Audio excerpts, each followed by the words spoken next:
எதுவுமே இல்லாத இந்த ஆட்சி என்னையா வெக்கக்கேடான ஒரு ஆட்சி. நீங்க இதை போட்டுக்கிட்டு மக்கள் இந்த ரெண்டு கட்சிகளும் திமுக காங்கிரஸுக்கு சரியான பாடம் போட்டணும் தான் என்னுடைய ஆசை. கலைஞர் செஞ்சுட்டார், கலைஞர் சொல்லிட்டார், கலைஞர் என்ன பண்ணிட்டாரு? கலைஞர்கள் நான் மரியாதை கொடுத்தா கலைஞர் பேசிய என்ன கலைஞர் என்ன பண்ணாரு? இந்த தமிழ்நாட்டை அடமானம் தான் வச்சார். இவர் பொய்யோட உச்சம் முதலே சொல்லிட்டேன். இவர் கேட்டா எனக்கு கோவம் தான் வருது. கலைஞர் பொய் எங்க அப்பன் குதிரைக்குள்ள இல்லைங்கிற பொய் இவருடைய பொய். இவர் எப்படிப்பட்ட ஆளுங்க, இவர் எப்படிப்பட்ட பெரிய பெரிய துரோகிங்கிறதுக்கு ஒரு எடுத்துக்காட்டு தான். உங்களுக்கு டிவியை கொடுக்குற மாதிரி கனெக்ஷன் சார்ஜ் எல்லாம் அவர் வாங்கிட்டு போயிடுறாரு. இதான் உண்மை மக்களை. கனெக்ஷன் யார்கிட்ட இருக்கு சொல்லுங்க? யாராவது பொதுமக்கள்கிட்ட இருக்கா? எல்லாமே கட்சிக்காரன் இவர்கிட்டையும் இவர் பேரப்பிள்ளைகிட்டையும் இவர் மகன்கிட்டையும் தான் இருக்கு. இதுதான் உண்மை. ஏன்னா அப்படியே கலைஞர் அப்படியே தமிழ்நாட்டு மக்களுக்காக அப்படியே அள்ளி இறைக்கிற மாதிரி இவர் ரொம்ப யோகியர் மாதிரி பேசுறது. ஆனால் இது தயவுசெய்து பேசாதீங்க. நான் வச்சிருக்கிற திட்டம் ஏழை மக்களை தங்கத்தட்டில் தாளாட்டணும்னு நான் நினைக்கிறேன். நான் இன்னைக்கும் சொல்றேன், இவர் தமிழ்நாட்டின் ஒரு சாபக்கேடு நான் சொல்லியிருக்கேன். ஏனென்றால்னா இவர் இருக்கிற இல்லீகலான பர்சன், அதாவது தப்பு செய்யறவங்களுக்கு அப்புறம் துணை போறவர் தான் இந்த கலைஞர். உங்களை மாதிரி இருக்க ஏழைகள் இவங்க உழைச்சு சம்பாதிக்க ஊரை உழையில போட்டு சம்பாதிச்சவங்க இவங்களுக்கு ஏன் காசு கொடுக்கணும்? விடமாட்டேன் மக்களே.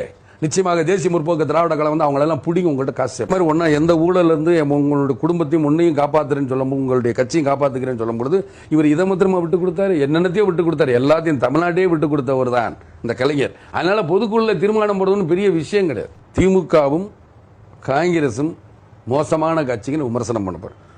ஊழல் பெருகி இருக்கிறதுனால இவ்வளவு பிரச்சனை. ஏன் ஸ்பெக்ட்ரம் மாத்திரம் சொல்றீங்க? கல்மாடி இல்லையா? காமன்வெல்த்ல எவ்வளவு ஊழல் பண்ணார் அவர் இல்லையா? லலித் மோடி ஐபிஎல் கிரிக்கெட்ல எவ்வளவு ஊழல் பண்ணார் அவரை பிடிச்சாங்களா? சவான பிடிச்சாங்களா? அந்த ஆகர்ஷன் வீட்டு வசதி அதுல எவ்வளவு ஊழல் இருக்கு? சாதாரண படிப்புல இந்த ஏழை மக்கள் வந்து நடுத்தர மக்கள் வந்து பணக்கார மக்கள் யாராக இருக்கட்டும் அவங்க படிப்புல கேத்தன் திசை தங்கம் கோடியா பணம் எடுத்தாங்களா? அவங்க இல்லையா? ஆக அடிக்கிட்டே போலாம் மதுகோடா இல்லையா? இவங்க எல்லாம் இன்னைக்கு விட்டு வச்சிருக்காங்க. அப்புறம் இதற்கு மேல என்ன? ஸ்பெக்ட்ரம்ல இன்னைக்கு வந்து கிட்டத்தட்ட 1,76,000 கூட எத்தனை சைபர்னு தெரியலங்கிறக்கா நேற்று ஒரு பத்திரிகை எழுதியிருக்கு எத்தனை சைபருங்கிறது கூட. ஆக இவ்வளவு தூரம் இருக்கும்போது இதை மாத்திரமே செய்ய முடியாது. மொத்தத்திலே நடப்பது ஊழல் ஆட்சி தானே. ஸ்பெக்ட்ரம் மாத்திரம் ஏன் சொல்லணும்? அதுல மட்டுமே ஊழல் பண்ண மக்களுக்கு தெரிகின்ற ஊழல். இன்னைக்கு விலைவாசி என்பது ஒரு ஊழல், பெட்ரோல் டீசல்ங்கிறது ஒரு ஊழல்.